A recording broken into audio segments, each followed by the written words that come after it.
Hey YouTube, it's been 45 days since the last quarter, and that means all the hedge funds have filed their SEC filings.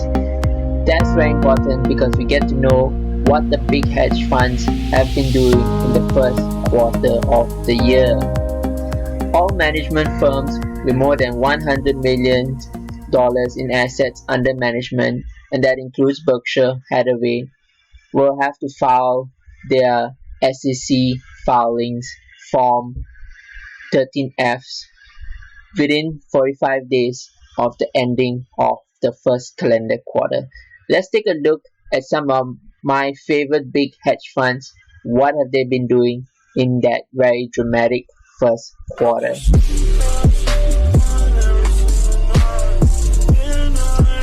So first, let's take a look at the granddaddy of hedge funds, Berkshire Hathaway. So you can take a look at the SEC filings on this website called realwisdom.com. What has Warren Buffett been up to in the first quarter? We did find out from his annual meeting that he hasn't been up to much actually, but nevertheless, let's take a look. So under the summary page, we get a snapshot of all the important information. So top buys, these are his top buys. I think he bought these airlines perhaps in the first 2 months because we know that he later sold out of his airlines positions completely. But other than that, he hasn't been buying anything. And this is what he has sold off of. Let's see, he sold Goldman Sachs, JP Morgan, General Motors, and then we know about his airlines, he sold that, and so on. And so at the end of the first quarter, these are his top holdings. Apple still his top. Quite a substantial gap between the first and the second position, which is Bank of America. Coca-Cola. Surprised he didn't trim any of his Apple. But anyway, Coca-Cola is third, American Express, Wells Fargo. Let's take a look. So the market value of all his holdings dropped quite a lot. From 242 billion is down to 175 billion. So zero purchases. Additional purchases, just 3 as we saw, but very minute. Sold out of 2 stocks, reduced holdings, 17 stocks. But he runs a very concentrated portfolio. Top 10 holdings make up 84%, and we can see the Apple makes up 35% plus. Turnover, this is what I like about his portfolio. He doesn't buy or sell much, so not much change in the turnover. And time held top 20 many quarters. He is a long-term buy and hold investor, just as I am. So that's Warren Buffett's Berkshire Hathaway. Let's take a look at the next fund. So up next we have Fundsmith. Fundsmith is run by Terry Smith, investor I look up to. In fact, I compare my Project 1 Million portfolio against Terry Smith's fund every month. So let's take a look at what he has been up to.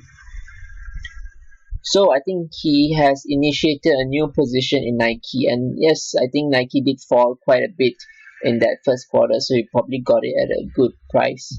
He's bought some Starbucks as well. These two are probably new positions, I believe, because I don't remember seeing them in his portfolio before.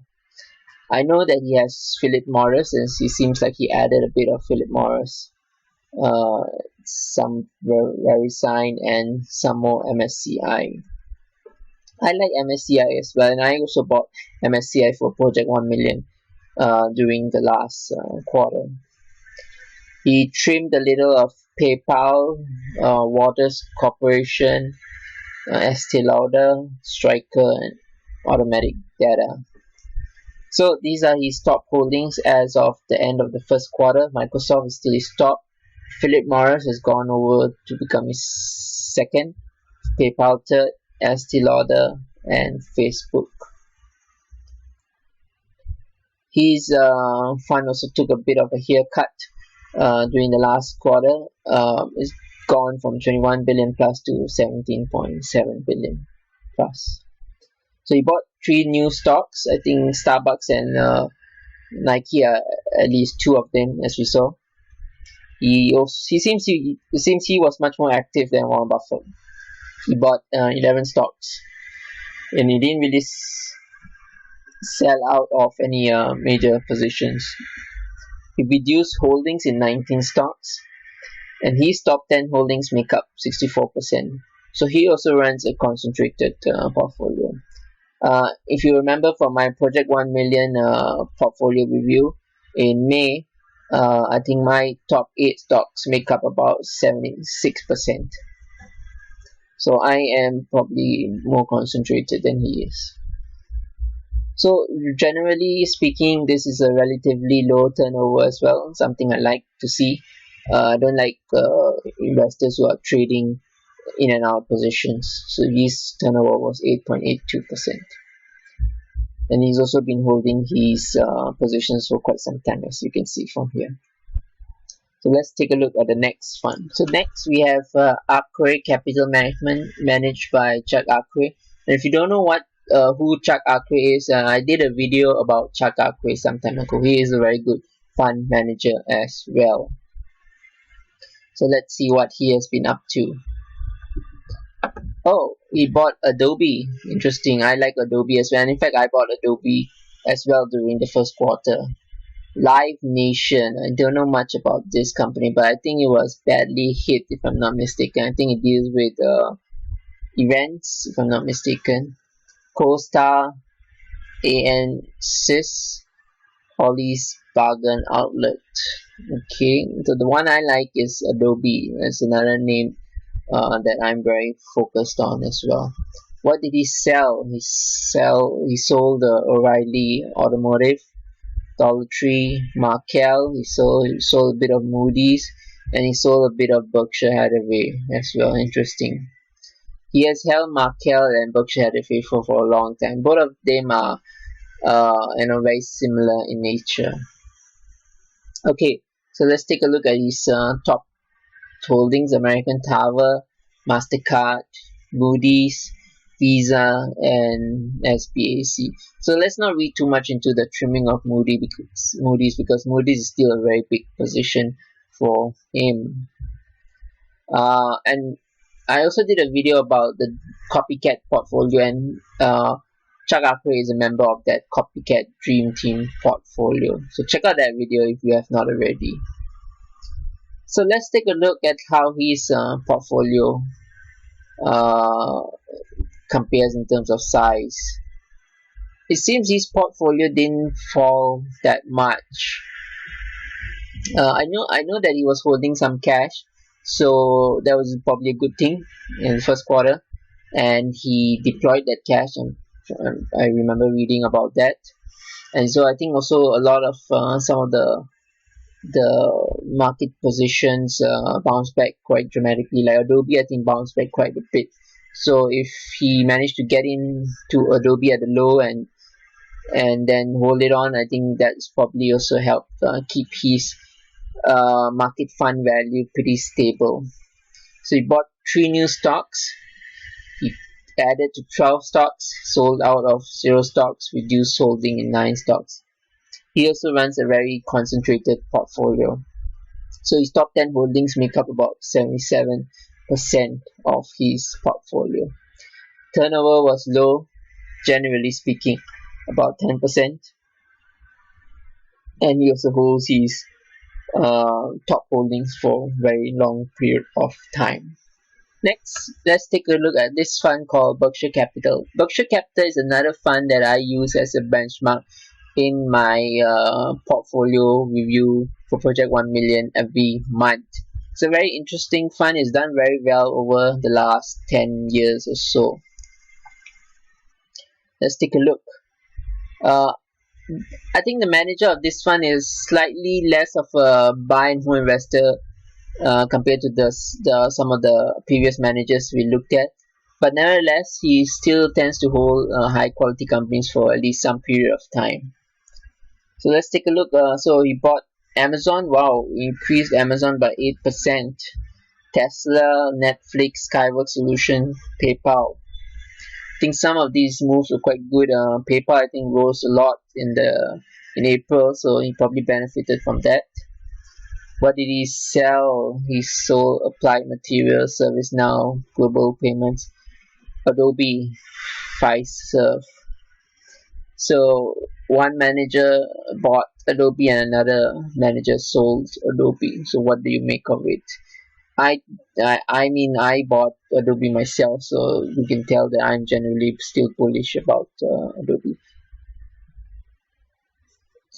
So these are his top holdings. Microsoft, as with Fundsmith, both of them hold a common top position. Amazon is in his top. It's a top 2 position for him. It's my top position as of currently. Nvidia, AMD, Lam Research. So he seems to be very focused on semicon companies. So his portfolio also took a bit of a haircut. He bought 9 new stocks, added 13 stocks, sold out of 8 stocks. So this is what I mean in terms of him being more of a less of a buying investor. He tends to have higher turnover. Reduced holding is 15 stocks, but he still runs a concentrated portfolio, which I think is good. So you focus on your better ideas. His top 10 holdings make up 65%, and as mentioned, he has higher turnover. His turnover was 34%. So it's hard to keep up with him a little because I mean, he could change his portfolio quite substantially. But generally, I think he moves in and out of the same kind of stocks. He tries to time them maybe. So you can see top 20, not as long as some of the other fund managers we've looked at. So let's look at one final hedge fund, and this one is also pretty good. It's managed by Bill Miller. Bill Miller has a decent long-term track record. Almost all of the funds I've mentioned have beat the market over the long term and in the short and medium term as well. Berkshire Hathaway is losing out to the market in the short or medium term, but most of the other funds have beat the market quite substantially. And Bill Miller has also beaten the market for quite a long period of time. So let's take a look at what he is up to. So he bought Google. He bought some Boeing as well. I bought a little of Boeing as well. I have to admit the price was a little tempting. He bought Alibaba. I think I did buy some Alibaba as well. I also bought some Google, I remember. So he sold out of Micron. He sold out of airlines as well. He's sold CVS, sold Qualcomm, so Eventbrite. This one makes sense because there won't be many physical events going on. So his top holdings, he has a common top holding with me, Amazon. Teva is his next top holding. ADT, Farfetch, Alibaba. I like Amazon and Alibaba in among his top holdings. So his fund also took a bit of a beating. From 2.8 billion, it came down to 1.5 billion. He bought 8 new stocks. He added to 25 stocks. Sold out of 30 stocks. Reduced holding 33 stocks. So he seems to have much more stocks than some of the previous fund managers. Something I don't really like because I like the manager to focus on their best ideas. His top 10 holdings only make up about 40%. I think my top 3 ideas, my top 3 stocks make up about 46%, if I remember correctly from my May update. Turnover, much higher turnover as well, about 52%. And he not really the typical buy and hold investor. I mean, but he does hold his stocks for at least a few years. So these are the top investors I know of If you know of other top investors, let me know in the comment section so I can also research them and maybe I will include them in a future video. If you would like to be a patron and a supporter of the channel, jump over to our Patreon website and you can subscribe to one of our membership levels. You can also gain personal access through me and also my immediate thoughts and actions in the stock market through Discord at about $5 per month. We look forward to seeing you on the Discord chat. So if you like what you saw in this video, please give this video a thumbs up. Please subscribe to the channel if you have not, so for future updates. And if you like the general platform, the eToro platform, and you like the ability to copy good investors, I suggest you join the eToro platform.